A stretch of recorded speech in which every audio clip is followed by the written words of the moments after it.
तो the next topic is parts of the sentence. अब आपने ये तो पढ़ लिया, अच्छा सेंटेंस क्या होता है, ग्रुप ऑफ वर्ड होते हैं जो कैपिटल से स्टार्ट होते हैं, एंड होते हैं, फुल स्टॉप, क्वेश्चन मार्क या फिर एक्सक्लेमेशन मार्क से, उनका एक प्रॉपर सेंस होता है। तो ये भी तो पता होना चाहिए कि एक सेंटेंस के पार्ट्स कितने होते हैं। तो यहाँ पे क्या दिया है, हर एक सेंटेंस, कोई भी सेंटेंस हो उसके कितने पार्ट्स होते हैं, 2 पार्ट्स। कितने, 2 parts. So each sentence consist of 2 parts. Her sentence के कितने पार्ट होते हैं, 2 पार्ट। और वो पार्ट कौन से होते हैं, सब्जेक्ट एंड प्रेडिकेट।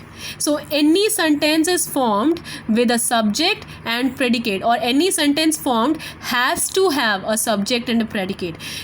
कोई भी सेंटेंस अगर है then it has to have, उसके पास होना ही चाहिए एक सब्जेक्ट और एक predicate, otherwise it's not a sentence. ठीक है, वही ग्रुप ऑफ वर्ड्स जो है उन्हीं में से कुछ सब्जेक्ट होता है और कुछ वर्ड्स होते हैं जो प्रेडिकेट होते हैं। So now you will figure out, अभी आपको पता चल भी जाएगा। So Manoj is playing in the ground. Manoj क्या कर रहा है, ग्राउंड में प्ले कर रहा है। Manoj is playing in the ground. So in this sentence we see, अब देखो यहाँ से आपको पता चले, अब क्या बता रहे हैं आपको कि सब्जेक्ट कैसे पता चलता है। अच्छा, एक चीज़ आपको क्या बताया, सेंटेंस के 2 पार्ट होते हैं, या तो सब्जेक्ट होता है और एक प्रेडिकेट होता है। तो मतलब अगर आपको सब्जेक्ट पता चल गया तो जो सब्जेक्ट के अलावा जो बाकी का बचा हिस्सा है वो क्या हो गया, प्रेडिकेट ही तो हो गया, है ना। क्योंकि जब सेंटेंस के 2 पार्ट हैं, हमें अगर पहला पार्ट पता चल जाए तो क्या जो बचा हुआ है वो दूसरा पार्ट नहीं होगा तो और कुछ होगा क्या, of course it will be the second part only, right. So just use this common sense in this sentence. In which sentence, this sentence, Manoj is playing in the ground. We speak about Manoj, हम किसके बारे में बात कर रहे हैं, हम मनोज जी के बारे में बात कर रहे हैं। What we say about him, हमने क्या बोला इनके बारे में कि वो कहाँ खेल रहे हैं, he is playing in the ground. So what we say about him is that he is playing in the ground. ठीक है, अब देखो, the name of the person और thing we speak about is called the subject as Manoj. Okay, so underline it students. What is a subject? The name of the person or thing we speak about is called the subject.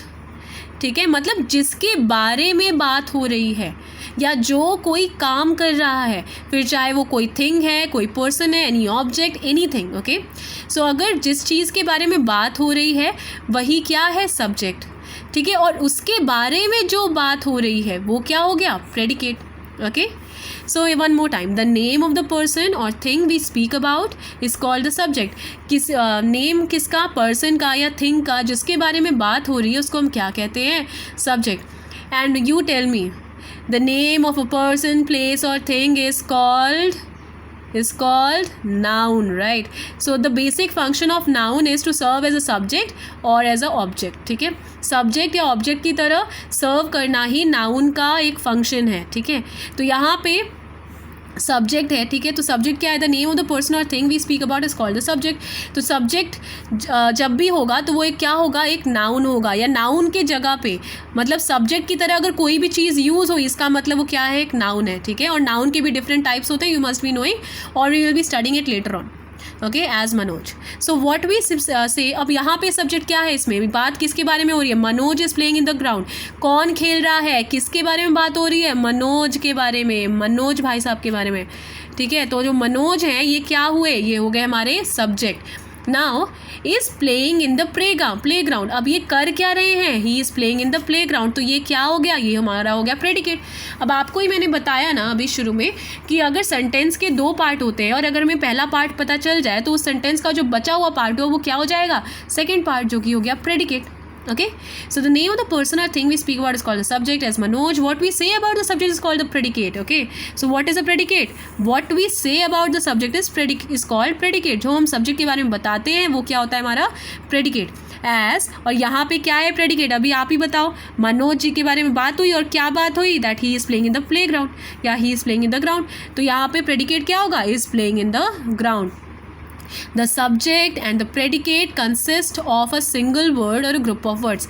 अब एक और चीज़, कोई भी subject या predicate कम से कम एक word का तो बना ही होगा। आपको ही सोचो, अगर एक वर्ड भी नहीं होगा तो ना ही सब्जेक्ट होगा और ना ही प्रेडिकेट होगा। अगर एक भी वर्ड नहीं होगा तो कम से कम एक वर्ड हो, मैक्सिमम कितने भी वर्ड्स हो सकते हैं। ठीक है, so the subject and the predicate consist of a single word.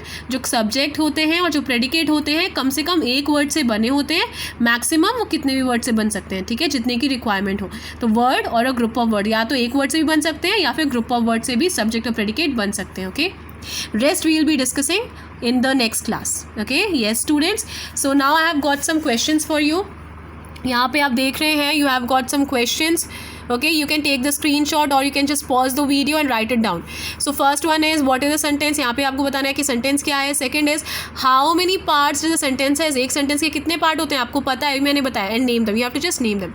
Identify which of the following are a sentence and which are not a sentence. आपको ये बताना है कि इनमें से जो है, ये जो मैंने फर्स्ट से लेके 6 पार्ट तक क्वेश्चन दिए हैं, इनमें से कौन से हैं जो कौन से ऐसे ग्रुप ऑफ वर्ड्स हैं जो सेंटेंस हैं और कौन से हैं जो सेंटेंस नहीं है. आप एक बार पढ़ेंगे आपको अपने आप क्लियर हो जाएगा. ठीक है, और अपने अगर आज का लेक्चर अच्छे से सुना होगा then you will be able to do it in minutes, not even in minutes, in seconds you can do it.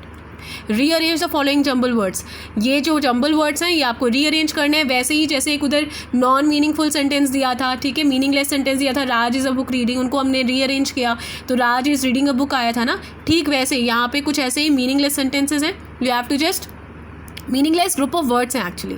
ठीक है, you have to just shuffle them and then you have to make a meaningful sentence out of it. इससे आपको एक meaningful sentence बनाना है. Okay, yes students, do it properly and do message me the homework.